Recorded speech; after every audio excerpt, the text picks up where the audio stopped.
Okey, 5 sebab kenapa. Okey, sekejap ya. Okey. 5 sebab kenapa penjawat awam perlu beli rumah sekarang. Hai, Assalamualaikum dan selamat malam. Sembah Hartanah bersama Sri pada malam ini. Ingin Sri kongsikan tentang 5 sebab kenapa anda penjawat awam perlu beli rumah sekarang. Okey, kita sembang santai je lah. Okey, yang pertama adalah kerana anda sudah mempunyai kelayakan. Okey, bagi penjawat awam, sebenarnya anda ada dua pilihan. Sama ada menggunakan loan bank ataupun LPPSA untuk membeli rumah. Tapi diikut kes lah.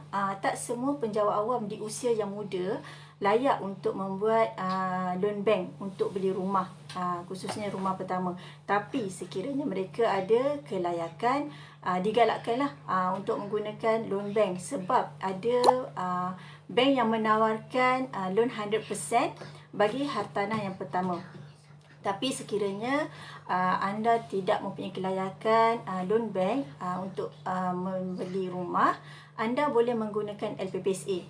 Jadi sekiranya anda sudah mempunyai kelayakan LPPSA untuk beli rumah, sangat-sangat digalakkan untuk anda mohon sekarang. Sebab apa? Sebab kita tak tahu kan, kalau kita masih bertangguh untuk beli rumah ni, kita takut komitmen dalam slip gaji kita juga akan bertambah.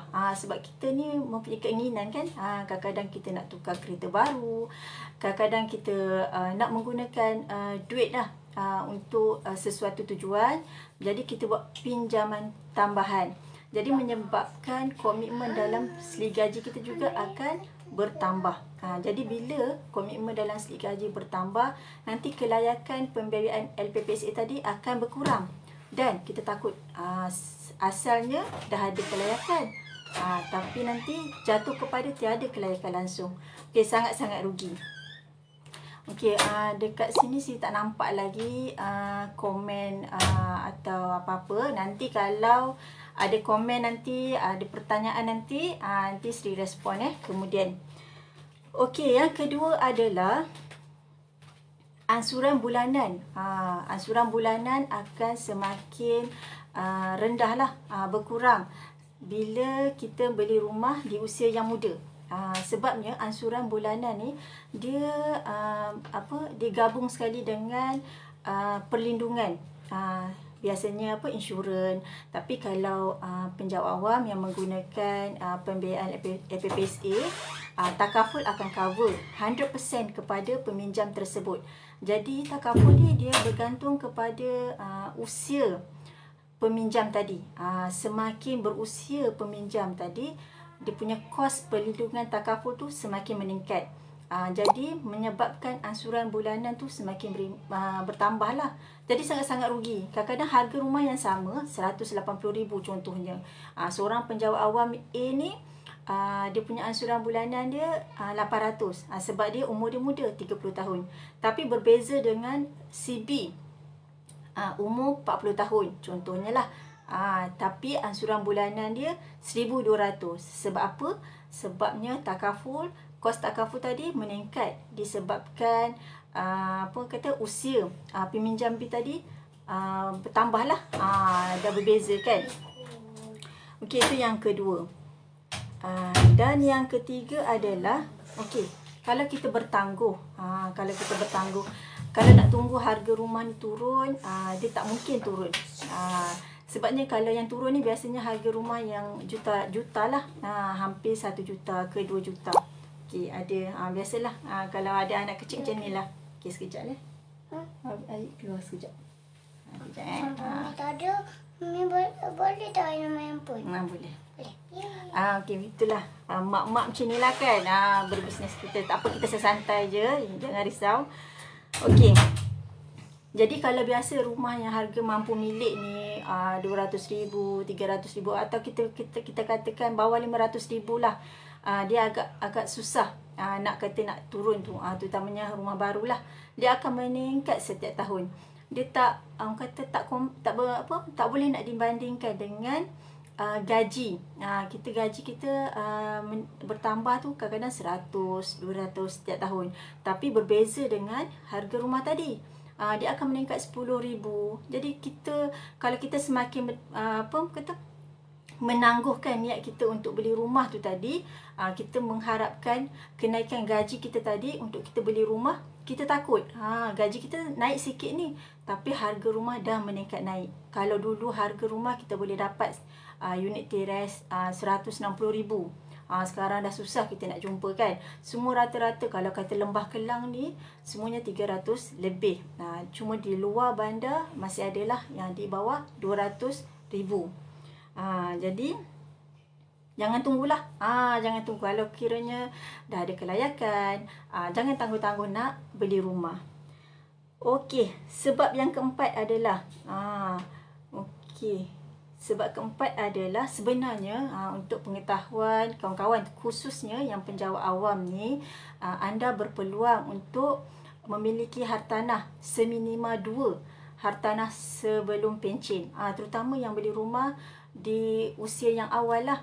Kalau yang bawah 30 tahun, dia dah layak untuk membeli rumah menggunakan LPPSA. Jadi dia berpeluang untuk menggunakan LPPSA yang kedua. Tapi tak adalah serentak. Maksudnya bila dah beli rumah yang pertama menggunakan LPPSA, mungkin dia simpanlah rumah tu 5 ke 6 tahun.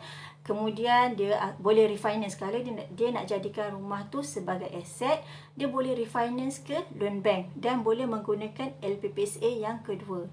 Tapi kena ada tapi lah. Profil keuangan tu kena jaga. Jadi kalau betul-betul siapa yang penjawat awam yang umur yang muda-muda khususnya, kena buat perancangan. Kena jaga profil keuangan tu cantik-cantik.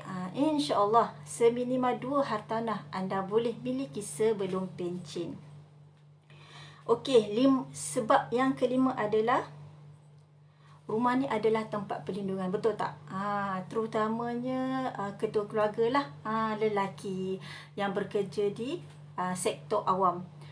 Jadi rumah ni memang kita beli untuk keluarga kita. Dan kita tahu kalau jadinya apa-apa, anak kita, isteri dan anak-anak tadi, dia bukannya boleh tinggal di quarters ataupun di rumah sewa sampai bila-bila kan. Jadi jika anda sudah berpeluang untuk menggunakan LPPSA untuk beli rumah tadi, sebaiknya anda ambillah peluang tersebut. Jadi jadikan rumah adalah tempat perlindungan. Dan sekiranya berlaku apa-apa, kalau untuk anda, pengetahuan anda semua, takaful akan cover 100% kepada peminjam LPPSA. Contoh, sekiranya berlaku kematian pada tahun ke-15 ke-16 ataupun bila-bila sahaja, takaful akan cover 100% dan waris atau ahli keluarga tadi tak perlu sambung bayar. Jadi dia ada jaminan lah, tempat perlindungan. Rumah tadi dah dapat kepada waris dan ahli keluarga. Dan itulah yang kita perlu fikirkan kan. Sebab kita tak tahu kan umur kita ni sampai bila. Sebab kita ada kes, kita ada terima kes di mana seorang penjawat awam yang dah mohon rumah dengan kami, dan dah selesailah proses dia, cuma tunggu rumah tu siap, tapi umurnya tak panjang, dia meninggal. Dan sekarang kiranya waris dan ahli keluarga hanya menunggu kunci tanpa perlu membuat sambung bayar lah. Jadi itulah macam kita seharusnya lah, kalau kita penjawat awam yang sudah ada kelayakan, sudah ada kemampuan untuk beli rumah, sangat-sangat digalakkan untuk beli rumah sekarang. Jangan nak bertangguh lagi, sangat-sangat rugi. Jadi 5 sebab, kalau kita saya ringkaskan baliklah poin-poin dia. 5 sebab kenapa anda perlu beli rumah sekarang adalah: yang pertama, anda sudah mempunyai kelayakan dan kemampuan untuk beli rumah. Kelayakan dan kemampuan ni boleh tengoklah. Kalau sebaiknya ansuran bulanan tu jangan lebih 35% dari pendapatan seisi rumah. Itu untuk yang tinggal. Bagi kalau kata nak beli rumah tu untuk pelaburan, strategi dia berbezalah. Yang kedua adalah secepat seawal yang anda beli rumah, ansuran bulanan tu semakin rendah. Kita tahu kan, kalau untuk penjawat awam yang menggunakan LPPSA, tempoh pinjaman dia adalah 35 tahun. Jadi kalau kita nak menanggung komitmen rumah tu selama 35 tahun, biarlah ansuran bulanan tu tidak terlalu tinggi dan tidak membebankan kita lah, serendah yang boleh. Itu sangat-sangat kata best lah kan. Sebab yang ketiga, harga rumah ni memang semakin naik. Jadi kita tak perlu tunggu rumah tu turun, tak perlu nak tunggu gaji naik baru kita nak beli rumah. Dan sebab yang keempat adalah sebenarnya anda berpeluang untuk memiliki 2 hartanah sebelum berpencen. Jadi semakin cepat anda beli rumah, anda berpeluang untuk memiliki 2 hartanah. Tapi ada perancangan, ada strategi dia. Jadi nanti next session nanti Sri akan kongsikan. Dan sebab yang kelima adalah yang Sri kongsikan tadi adalah rumah ni adalah tempat perlindungan. Jadi kita beli rumah ni adalah untuk ahli keluarga kita. Jadi sekiranya berlaku apa-apa kat kita, ahli keluarga kita ada tempat perlindungan tanpa dia perlu bayar apa-apa ansuran rumah tadi. Sebabnya takaful sudah dia dah cover habis baki pinjaman, baki apa kata loan tadilah. Jadi sangat-sangat membantu. Okey, harap-harap bermanfaat buat semua. Maaf sebab Sri tak nampak apa-apa komen. Nanti kalau ada siapa-siapa yang komen nanti Sri akan respon. InsyaAllah Sri akan cuba buat sembang hartanah ni secara mingguan. Kadang-kadang masa tu tak dapat nak komit, tapi cuba jugalah sebab banyak sangat tips hartanah nak dikongsikan. Kadang-kadang ada tips, kadang-kadang ada berkaitan tentang persoalan kata pembeli-pembeli Sri sebelum ni lah. Nak Sri kongsikan dengan anda semua, InsyaAllah secara percuma. Okey, terima kasih banyak-banyak. Jangan lupa share,